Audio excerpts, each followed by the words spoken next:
দেখুন হলো বলতে আমি সেটা হচ্ছে দফরপুর গ্রাম পঞ্চায়েতের শীর্ষতলা এলাকায়, সেখানে অনুমতি ছিল না এবং সেই এলাকায় যখন মিছিলটা যায় তখন নামাজ চলছিল এমনটা অভিযোগ করেন এলাকাবাসী। এবং সেই নামাজের সময় তীব্রতার সাথে ডিজে বক্স বাজানো হচ্ছিল এবং সেই ডিজে বক্স বাজানোর ফলে সেখানে চরম সমস্যা হচ্ছিল এমনটা অভিযোগ এসছে। এবং তারপরেই পুলিশকে বিষয়টি জানানো হয়। পুলিশ গিয়ে এই দুটোর মধ্যে যে সমস্যা তৈরি হয়েছিল, মব তৈরি হয়েছিল, সেই মবটাকে পরিষ্কার করে দেওয়া হয় বা দুদিকে সরিয়ে দেওয়া হয় এবং সেই র্যালিটাকে পুনরায় ভাটাতে গাড়িগুলো ভরা ছিল সেখান থেকে বার করে র্যালিটাকে নিয়ে আসা হয়। এবং সেই র্যালি আসার পরে আইলের ওপর এলাকায় সেখানে আবারও দেখা যায়, আমরা যখন আসছি তখন শুনছি যে আইলের ওপরে ঝামেলা চলছে। এসে দেখি যে একদিকে পুলিশ রয়েছে আর একদিকে রামনবমীর যে মিছিল সেই মিছিল রয়েছে। এই দুটো মাঝামাঝি দেখছি যে ঢিল ছোড়াছুড়ি চলছে।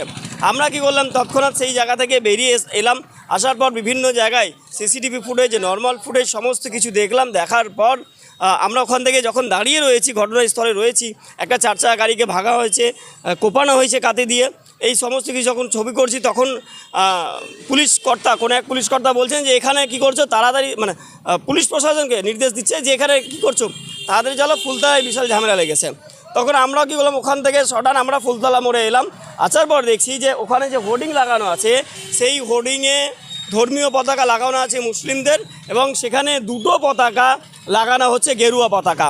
সে লাগাতেই পারে, তবে দেখা গেল যে মুসলিমদের পতাকাটাকে ভাঙার চেষ্টা করছে, খোলার চেষ্টা করছে।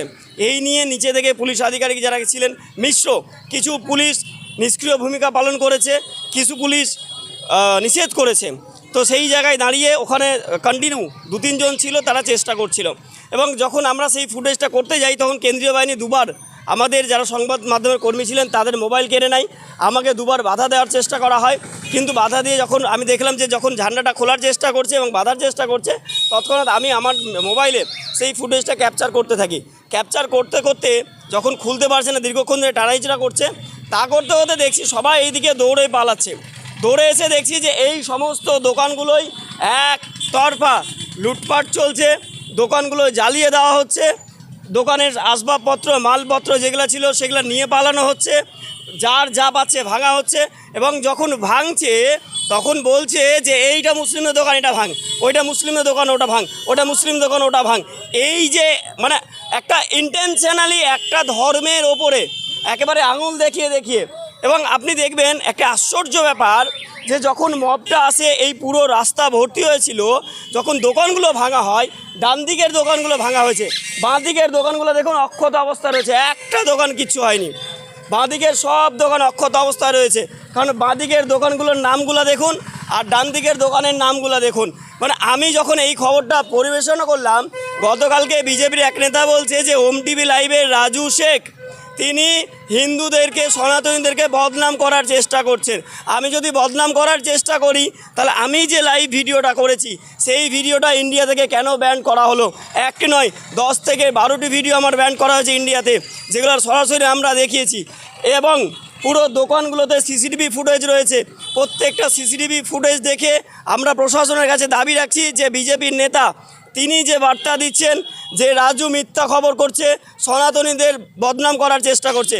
আমি আপনাদের জানিয়ে রাখি, আমি রাজু শেখ, আমি প্রত্যেকটা ধর্মকে সম্মান করি, যার কারণে আমার চ্যানেলের নাম ওম টিভি। ওম টিভি আমার চ্যানেলের নাম। আজকেও যেখানে আমরা খেয়ে এলাম সেই হোটেলের নাম কুন্ডু হোটেল। আমার বেস্ট ফ্রেন্ডের নাম সুমন পান্ডে, আমার বেস্ট ফ্রেন্ডের নাম সুমন পান্ডে।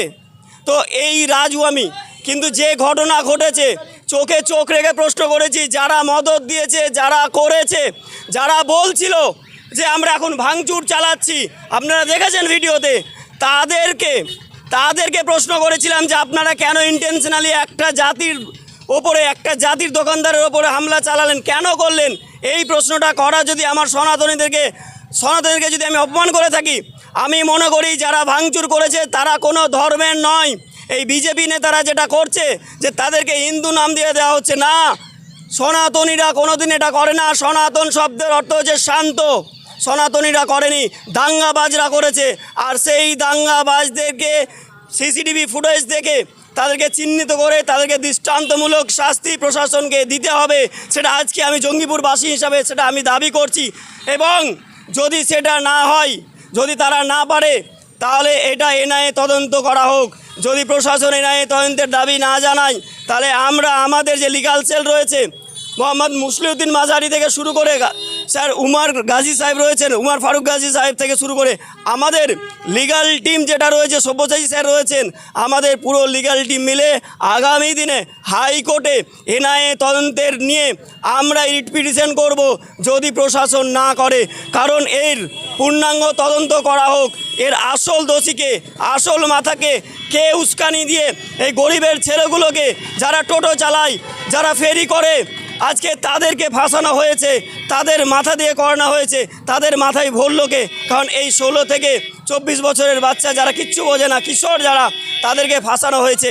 এর মূল হোতাকে এটা বার করতে হবে, যার ফলে, যার কারণে এই মুহূর্তে এনআইএ তদন্ত একান্তই প্রয়োজন হচ্ছে বলে আমি মনে করি।